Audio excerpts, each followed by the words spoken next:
আসসালামু আলাইকুম। আমি অ্যাডভোকেট রাফিউল ইসলাম। জমি কেনার পর আমরা অনেকেই মনে করি দলিল তো হয়ে গেছে, সাব রেজিস্ট্রার সাহেব সই করে দিয়েছেন, বাস আমার মালিকানা 100% পাকা, এখন আর তাড়াহুড়া করে নামজারি বা মিউটেশন করার কি দরকার। যদি আপনিও এমনটা ভেবে থাকেন তবে আপনি নিজের অজান্তেই একটি জ্বলন্ত অগ্নিগিরের ওপর বসে আছেন। দলিল থাকার পরেও শুধুমাত্র নামজারি না করার কারণে আপনার স্বাদের সম্পত্তি যে কোনো মুহূর্তে অন্যের দখলে চলে যেতে পারে, কিংবা আপনি বড় ধরনের আইনি জালে জড়িয়ে যেতে পারেন। আজকের ভিডিওতে আমরা জানাবো নামজারি না করলে কি কি মারাত্মক সমস্যা হতে পারে। প্রথম পয়েন্ট, জমি পুনরায় বিক্রি বা জালিয়াতির ভয়। প্রথম এবং সবচেয়ে বড় বিপদ হলো জমি পুনরায় বিক্রি হয়ে যাওয়া। আপনি যখন জমি কেনেন তখন দলিল রেজিস্ট্রি হয় ঠিকই, কিন্তু সরকারি এসিল্যান্ড অফিসে রেকর্ড বা খতিয়ান এখনো পুরানো মালিকের নামেই থেকে যায়। এখন সেই পুরনো মালিক যদি অসৎ প্রকৃতির হয়, সে কিন্তু সরকারি রেকর্ড পর্চা দেখিয়ে ওই জমি অন্য আরেকজন সরল মানুষের কাছে আবার বিক্রি করে দিতে পারে। তখন কিন্তু আপনি দলিল হাতে নিয়ে কোর্টে কোর্টে মামলা লড়তে বাধ্য হবেন। পয়েন্ট 2, আপনি নিজে জমি বিক্রি বা দান করতে পারবেন না।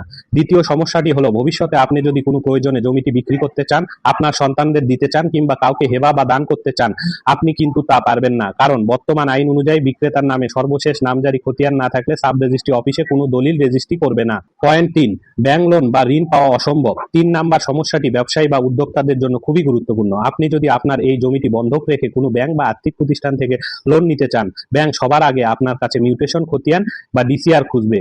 নামজারি না থাকলেও কোনো ব্যাংক আপনাকে 1 টাকাও লোন দেবে না। পয়েন্ট 4, সরকারি অধিগ্রহণে ক্ষতিপূরণ পাবেন না। 4 নাম্বার বিপদটি অত্যন্ত মারাত্মক। ধরুন সরকার কোনো উন্নয়নমূলক কাজের জন্য, যেমন রাস্তা, ব্রিজ বা রেল লাইন, আপনার জমিটি অধিগ্রহণ করা হলো। আইন অনুযায়ী সরকার যখন ক্ষতিপূরণের টাকা দেবে তখন সেই টাকা আপনার নামে আসবে না, টাকা আসবে সরকারি রেকর্ড যার নামে আছে সেই পুরনো মালিক বা তার ওয়ারিশদের নামে। সেই টাকা তুলতে গিয়ে আপনাকে সে পরিমাণ ভোগান্তি পোহাতে হবে তার কল্পনার বাহিরে। 5 নাম্বার পয়েন্ট, খাজনা বা ভূমি উন্নয়ন কর দিতে না পারা। পঞ্চম সমস্যাটি হলো সরকারের খাতায় নিজের নামে খাজনা দিতে না পারা।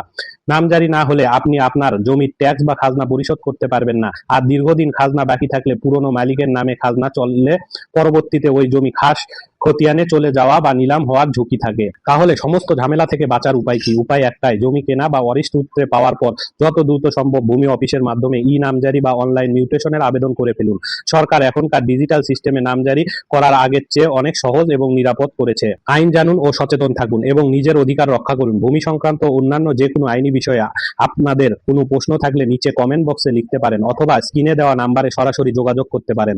ভিডিওটি তথ্যবহুল মনে হলে অবশ্যই শেয়ার করে অন্যদের সচেতন করুন। ধন্যবাদ।